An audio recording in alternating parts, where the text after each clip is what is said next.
Question number next में आ गए हम आ गए हैं 27 हो गया है, 28 हो गया था। अब 29 बताओ मुझे। 29 बताओ मुझे कि 28 हो चुका है। 29 में क्वेश्चन है, which one of the following is not a close packing. मतलब जिसमें ज्यादा अच्छी क्लोज पैकिंग नहीं होती है। मतलब इनमें से कौन है जिसमें सबसे कम क्लोज पैकिंग होगी, यानी जिसकी परसेंटेज कम है, उसकी पैकिंग कम है। हाँ, वेरी गुड निधि, राइट आंसर है। श्वेता, इनमें से कौन है जिसकी पैकिंग सबसे कम है?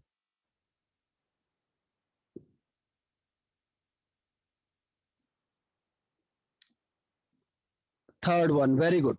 देखो आपको मैंने बताया था SCP 74%, CCP 74%, FCC 74%, BCC 68%। तो इनमें से सबसे कम क्लोजली पैक्ड कौन है? BCC है। ठीक है, जब भी क्वेश्चन आंसर आता है आपके पास तो हमें कंपैरिजन करना पड़ता है। जो आपको क्या दिया हुआ है, ऑप्शन दिया हुआ है, उसमें कंपेयर होता है। अब नेक्स्ट क्वेश्चन 30 वाला क्वेश्चन हम करते हैं आगे। ठीक है, अब 30 वाले क्वेश्चन में देखते हैं क्या होगा। Close packing is maximum. अब तो और भी क्वेश्चन आसान है। सबसे ज्यादा क्लोज पैकिंग किसमें होगी? 30 क्वेश्चन। हाँ, वेरी गुड निधि। इसके नहीं, आंसर बताओ इसका। 30 वाले क्वेश्चन का सिंपल FCC यानी 1 2 3 4 में से कौन सा होगा? मैक्सिमम क्लोज पैकिंग किसमें होगी? मैक्सिमम क्लोज पैकिंग, हाँ राइट है। Shweta and Nidhi right answer है। पर इसमें हमने चूज करना है। देखो, सिंपल का मैंने आपको बताया था 52.4%, FCC में 74%, BCC का 68%। ठीक है, तो सिंपल और ये तो हो ही नहीं सकते, तो FCC या SCP। ये 30 वाला में 2 आंसर। 31 क्वेश्चन। अच्छा, ये तो टिपिकल क्वेश्चन आ गया। अब ऐसे क्वेश्चन वैसे कम आते हैं। ठीक है, डायरेक्ट ही क्वेश्चन आपको पूछ लिया है, तो इसका आपको याद रखना है MG आंसर है, जो SCP स्ट्रक्चर को शो करता है। ठीक है, लेकिन इतना ये तो बहुत टिपिकल क्वेश्चन हो गया। 32 BC टाइप का आंसर है। इसका आंसर है helium. All noble gases crystallises in CCP। Helium को छोड़ के, छोटा साइज होता है तो CCP में नहीं आएगा, बाकी सारे CCP में होते हैं। 33 का आंसर बताओ मुझे। 33 का answer, coordination number of an element in its crystal, किसका कोऑर्डिनेशन नंबर 8 होता है? हाँ, वेरी गुड, निधि ने सही आंसर बताया है। और श्वेता, किसका जो कोऑर्डिनेशन नंबर है? वेरी गुड, आंसर है BCC। देखो, कोऑर्डिनेशन नंबर मैं आपको बता देता हूँ। FCC का कोऑर्डिनेशन नंबर 12 होता है, BCC का 8 होता है, SCP का भी 12 होता है, और नन ऑफ द अबव का कुछ नहीं होता है। ठीक है, तो कोऑर्डिनेशन नंबर 8। अगर सिंपल का पूछेंगे तो सिंपल का कोऑर्डिनेशन नंबर 6 होता है। सिंपल में क्या होता है, अगर आप एक कॉर्नर को देखते हो तो एक रूम इधर को जाता है, एक रूम इधर जाता है, एक रूम इधर, एक रूम इधर, एक लाइन इधर, एक लाइन इधर, तो ये 6 जगह से टच होता है। तो सिंपल में 6 कोऑर्डिनेशन नंबर होता है। हाँ निधि, सही बताया आपने। सिंपल में 6, FCC में 12, BCC में 8। ठीक है, तो ये कोऑर्डिनेशन नंबर आपको याद रखने हैं। अब आते हैं वाइड्स पे। देखो, वाइड के बारे में मैं आपको बता देता हूँ। वाइड में मैंने आपको ज्यादा बताया नहीं था। ठीक है, तो वाइड को मैं थोड़ा सा इसको क्लोज करता हूँ पहले, और आपको वाइड का बताता हूँ कि वाइड कहते किसे हैं। और ये जो है वाइड में थोड़ी इंफॉर्मेशन मैं आपको बता देता हूँ ताकि ये क्वेश्चन आपसे हो जाए। वाइड में मैं आपको ज्यादा नहीं बता पाया था। देखो, वाइड क्या होता है? वाइड 2 टाइप का होता है। फर्स्ट इज टेट्राहेड्रल वाइड्स और सेकंड इज ऑक्टाहेड्रल वाइड्स। ठीक है, हाँ, empty space between the sphere, very good. लेकिन अब इसमें थोड़ा डीप में चलेंगे हम लोग। ठीक, अब डीप में हम इसको चलेंगे तो हम क्या करते हैं, इसमें कुछ चीजें हमें करनी है। जैसे मैंने कहा टेट्राहेड्रल वाइड्स। टेट्राहेड्रल वाइड्स में पहली चीज हमने पता कर ली कि ये सराउंडेड होता है जो व्हाइट सराउंडेड बाय 4 स्पेयर्स, इसके चारों तरफ 4 स्पेयर्स लगे होते हैं। दूसरी चीज, इसका कोऑर्डिनेशन नंबर 4 होता है। अब क्या होता है, इसकी लोकेशन कहाँ पे है, ये यूनिट सेल में कहाँ पे होता है, ये मैंने आपको नहीं बताया था। तो इसकी लोकेशन होती है बॉडी डायगोनल में। बॉडी डायगोनल में आपको पता है डायगोनल में क्या होता है, जैसे आप कॉर्नर वाला देखो, ये कॉर्नर वाला हिस्सा आ गया, तो जब ये कॉर्नर है तो इसके ठीक सामने जो ये डायगोनल टाइप का जा रहा है, देखो आप अपने रूम में देखना, ये डायगोनल जा रहा है। तो ये जो पॉइंट होता है आपका, रेड से दिखाता हूं, ये जो रेड वाला है, अब ये किससे सराउंडेड होगा, देखो एक तो कॉर्नर से होता है, एक कॉर्नर इसके सामने होता है, और 3 फेस इसके सामने होते हैं, 3 फेस, एक ये वाला फेस, एक दूसरे वाला फेस, एक इधर वाला। आप देखो, जब आप इस कॉर्नर को देखते हो, कॉर्नर के सामने देखो, अगर आपने कोई चीज यहाँ पे रख दी है, तो ये 4 एटम से सराउंडेड होगा, एक कॉर्नर से, और 3 फेस इसके चारों तरफ लगे होंगे। देखना आप, 3 फेस लगे होते हैं, 1 2 एंड 3 फेस, तो 3 फेस हो गए और एक कॉर्नर हो गया, तो ओवरऑल 4 स्पेस से सराउंडेड होता है। ठीक है, तो एक बॉडी डायगोनल में देखो, एक बॉडी डायगोनल का मतलब 2 कॉर्नर हो गए। ठीक है, तो हमारे पास एक बॉडी डायगोनल में क्या होता है, 2 टेट्राहेड्रल वाइड्स होते हैं, एक बॉडी डायगोनल में 2 टेट्राहेड्रल वाइड्स, और हमारे पास 4 बॉडी डायगोनल होते हैं, आप देखना, तो 4 में 8 टेट्राहेड्रल वाइड्स हो जाएंगे। और ये टेट्राहेड्रल वाइड्स देखो शेयरिंग भी नहीं कर रहे हैं किसी के साथ, यानी कि 8 के 8 एटम आपको यहाँ पे खर्च करने पड़ेंगे, क्योंकि ये यूनिट सेल के अंदर है, बाहर है नहीं, तो आपको यहाँ पूरा एक एटम रखना पड़ेगा। तो इसमें 8 एटम हो जाते हैं, क्योंकि ये कहीं शेयरिंग नहीं कर रहा किसी के साथ। तो एक बॉडी डायगोनल में 2 टेट्राहेड्रल वाइड्स, और हमारे एक यूनिट सेल में 4 बॉडी डायगोनल होते हैं, यानी 8। वैसे भी देखो 8 कॉर्नर है हमारे पास, हर एक कॉर्नर में एक एक टेट्राहेड्रल वाइड्स होता है, टोटल 8 टेट्राहेड्रल वाइड्स हो गए, और हर जगह पे हमें एक एटम रखना है। तो टोटल कितने एटम रखने पड़ेंगे, 8 एटम। तो ये समझ में आया आपको कि नहीं आया, लोकेशन और नंबर ऑफ एटम और नंबर ऑफ टेट्राहेड्रल वाइड्स, समझ में आया। वाई और एन, ओके। तो ये आपको किसका याद रखना है, टेट्राहेड्रल का। बॉडी डायगोनल में होते हैं, एक बॉडी डायगोनल में 2 टेट्राहेड्रल वाइड्स होते हैं। अब आते हैं हम लोग ऑक्टाहेड्रल वाइड्स पे। देखो ऑक्टाहेड्रल वाइड्स में आपको बताया था मैंने पहला, सराउंडेड बाय 6 स्फीयर, और इसका कोऑर्डिनेशन नंबर होता है 6। ठीक है, मेन है इसकी लोकेशन, इसकी 2 जगह पे लोकेशन होती है। पहली लोकेशन होती है इसकी एस सेंटर में, और दूसरी लोकेशन होती है इसकी बॉडी सेंटर में। बॉडी सेंटर में देखो 6 फेस होते हैं हमारे पास, और ये बीच में बैठा हुआ है, देखो 6 के 6 फेस इसके सराउंडेड में होंगे, आप अपने रूम में देखो 6 फेस है, और अगर आप बीच में रखोगे तो ये 6 के 6 फेस इसको क्या करेंगे, इसके चारों तरफ लगे होंगे, इस तरीके से 6 के 6 फेस इसको सराउंडेड करेंगे। तो एक जो बॉडी सेंटर होता है वो ऑक्टाहेड्रल वाइड्स होता है, यानी बॉडी सेंटर में आप कुछ भी रखोगे वो ऑक्टाहेड्रल वाइड्स माना जाएगा। दूसरा होता है एस सेंटर। एस सेंटर कहाँ पे होता है, जैसे ये लाइन आपके पास, तो आपने इसके बीच में रख दिया एस सेंटर में। अब देखो ये किससे सराउंडेड होगा, 2 तो कॉर्नर आ गए, इसके बाद में देखो आप अपने रूम में देखो, एक कोई भी कॉर्नर ले लो ये वाला, ठीक है, और इसके बीच में से रखो, तो 2 कॉर्नर इसको टच कर रहे हैं, और 4 फेस इसको टच कर रहे होंगे। आप देखो आपके रूम में 2 और एक बगल वाले रूम में 2, देखो आप अपने रूम में देखोगे तो 2 साइड इसको टच कर रही होगी, एक इधर वाली एक छत वाली। ठीक है, ऐसे ही ठीक दूसरे रूम में भी होगा, उसमें भी एक लाइन इधर को और एक छत वाली। तो ओवरऑल क्या हो गया, 4 इससे टच करते हैं, आया समझ में। तो ये पोजीशन भी ऑक्टाहेड्रल वाली हो गई। तो ऑक्टाहेड्रल के लिए 2 सेंटर हो गए, एस सेंटर और बॉडी सेंटर। ठीक है श्वेता, समझ में आया ये location.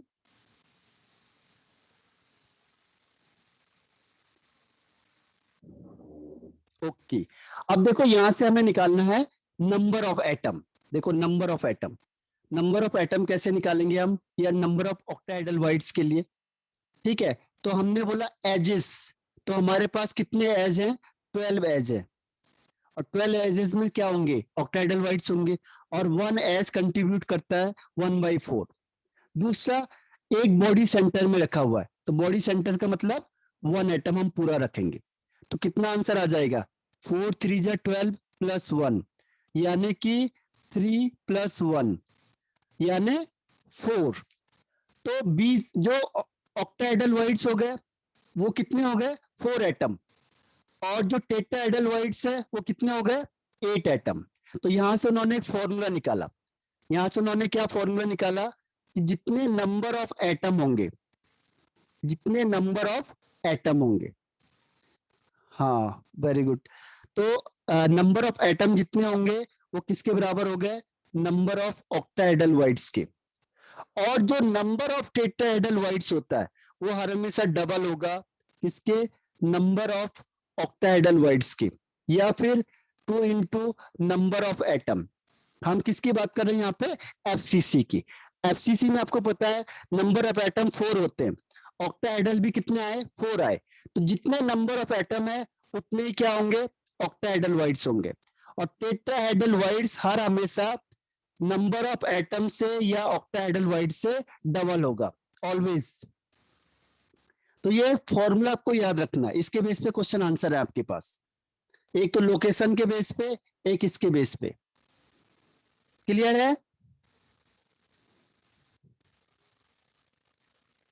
Okay very good.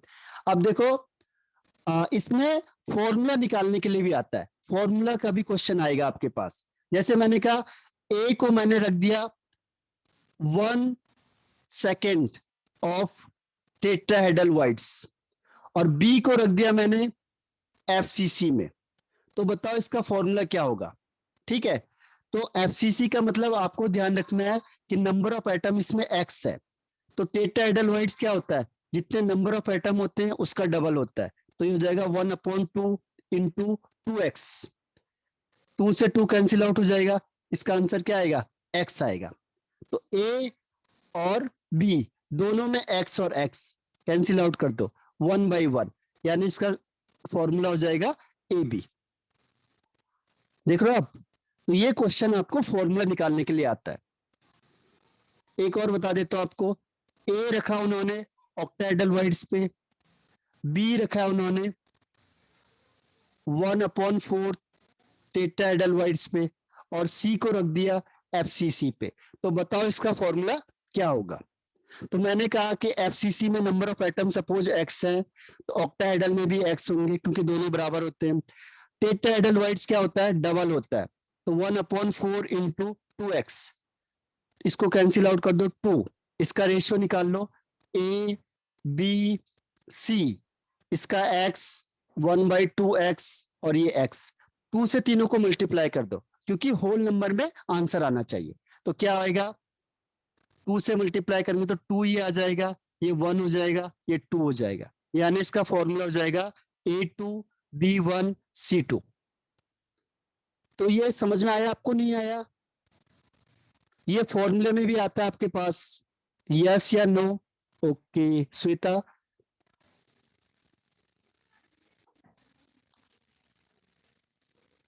Y या एन, ऑक्टाहेड्रल में और टेट्राहेड्रल के बेस पे फॉर्मूला निकालना, नंबर ऑफ एटम्स निकालना, और लोकेशन।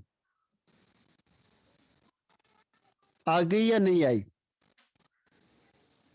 एक और एग्जांपल बता देते हैं। अभी देखो इसके क्वेश्चन आएंगे जैसे मैं करूंगा, फिर भी मैं आपको बता देता हूं कि सपोज वो कह रहा है कि ऑक्टाहेड्रल वाइड्स को हमने रख दिया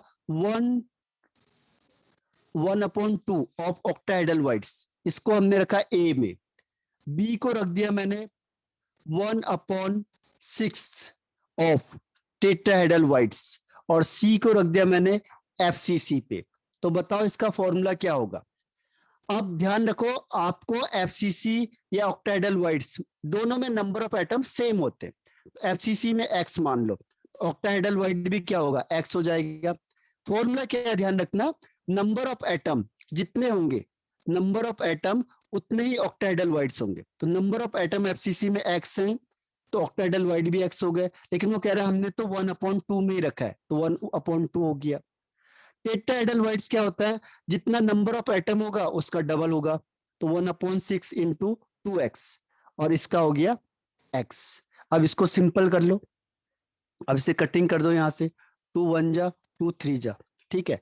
अब ये 3 है और ये 2 है, तो इसको होल नंबर में कैसे लाया जाएगा, a/b/3, ये तो हो गया 1/2, x हटा दो, x की कोई वैल्यू है भी नहीं, बाद में कट जाता हो, ठीक है, 1 आ जाएगा। अब इन दोनों का क्या होगा, 6 हो जाएगा एलसीएम, ध्यान रखना। अब हमें क्या करना पड़ेगा, 6 से तीनों को मल्टीप्लाई करना है, मल्टीप्लाई बाय 6, क्योंकि रेशियो में कोई फर्क नहीं पड़ता है। तो 2 3 जा 6, तो ए का 3 आ गया, बी में क्या होगा, 3 1 जा 3 2 जा, तो बी 2 हो गया, और सी 6 हो गया। तो इसका फॉर्मूला हो जाएगा A3B2C6। तो इस तरीके से हम इसे कैलकुलेट कर सकते हैं। अब बताओ आया कि नहीं आया।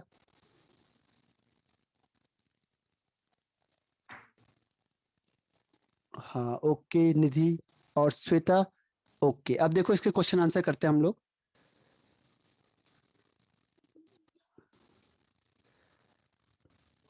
अब आगे हम इसके क्वेश्चन आंसर पे, ठीक। तो क्वेश्चन आंसर में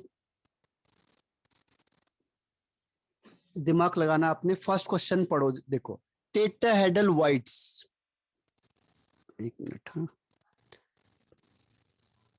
हाँ, tetrahedral voids in a crystal implies that, ये आपको क्या बता रहा है, shape of the void is tetrahedral, या molecule form the void are tetrahedral, या void is surrounded by tetrahedrally by 4 sphere, या void is surrounded by 6 sphere.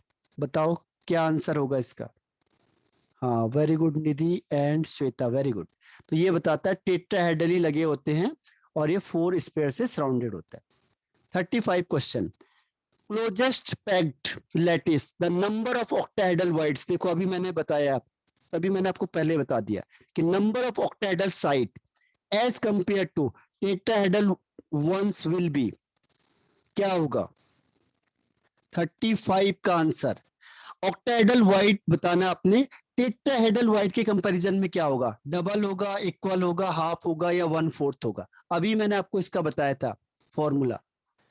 तो बताओ, अब हमें बताना है कि octahedral voids is equal to क्या होगा, टेट्राहेड्रल वाइड्स। ओके निधि और श्वेता, नहीं दोनों मिस कर गए इसे। देखो मैंने कहा था tetrahedral voids is equal to 2 into octahedral voids, लेकिन वो क्या कह रहा है, बोला ऑक्टाहेड्रल वाइड बताओ, तो ऑक्टाहेड्रल वाइड के लिए क्या होगा, 2 अपॉन में चले जाएगा, 1/2 टेट्राहेड्रल वाइड्स, ठीक है। क्वेश्चन घुमा दिया उसने, हाँ निधि, यही तो फर्क है। देखो क्वेश्चन में आपको लैंग्वेज चेंज कर देगा तो आंसर बदल जाएगा, इसीलिए क्वेश्चन को समझना है, यही चीज है इसमें बस, कि जो नंबर ऑफ, देखो क्या कह रहा है ऑक्टाहेड्रल वाइड्स, किसके कंपैरिजन में, टेट्राहेड्रल वाइड के कंपैरिजन में। तो ऑक्टाहेड्रल वाइड्स क्या होता है, हाफ होता है, टेट्राहेड्रल वाइड्स का हाफ होगा ऑक्टाहेड्रल वाइड्स, ठीक है, तो हाफ इज द आंसर। अगर वो कहता है टेट्राहेड्रल वाइड्स बताओ, तो वो ऑक्टाहेड्रल वाइड का डबल होता, या नंबर ऑफ एटम का डबल होता। अब है 36।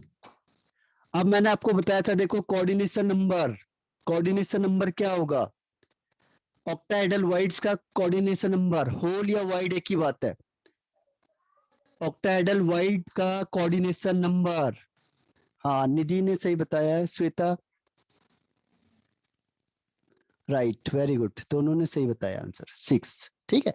तो इसको आप करते चले जाओ, और फिर हम इसके आगे आप मुझे डाउट पूछना आप, ठीक है, इससे आगे आप पूरा इसे खत्म कर दो, फिर मैं आगे एक और क्वेश्चन देता हूं आपको। तो जितनी प्रैक्टिस की क्वेश्चन ज्यादा करोगे आप, तब मैं आपको वो भी दूंगा असर्शन और रीजन वाले, और कैसे उसे सॉल्व करना है। वो सब कॉन्सेप्ट बिल्डअप होते हैं जब आप मल्टीपल करोगे, ठीक है। और देखो ये चैप्टर पूरा अभी खत्म ही हो चुका है, तो इसके आगे का हम कल करते हैं फिर। ठीक है, कोई डाउट है यहां तक तो मुझे पूछ लो, बताओ, एनी डाउट? तो हम कल, और आप लोग खुद करोगे जितना उतना जल्दी हो जाएगा, तो हमें कम क्वेश्चन करने होंगे, जो आपको डाउट वाले होंगे उसी को हम सॉल्व करेंगे, तो क्या होगा, बहुत जल्दी सारा हो जाएगा, फिर मैं और क्वेश्चन दूंगा आपको। ठीक, तो आप एफर्ट करोगे तो टाइम कम लगेगा, तो आज आप करो, कल मुझे डाउट डाउट पूछना पहले, ठीक है? तो मैं ऑफ करता हूँ, bye thank you bye. Sir. Okay.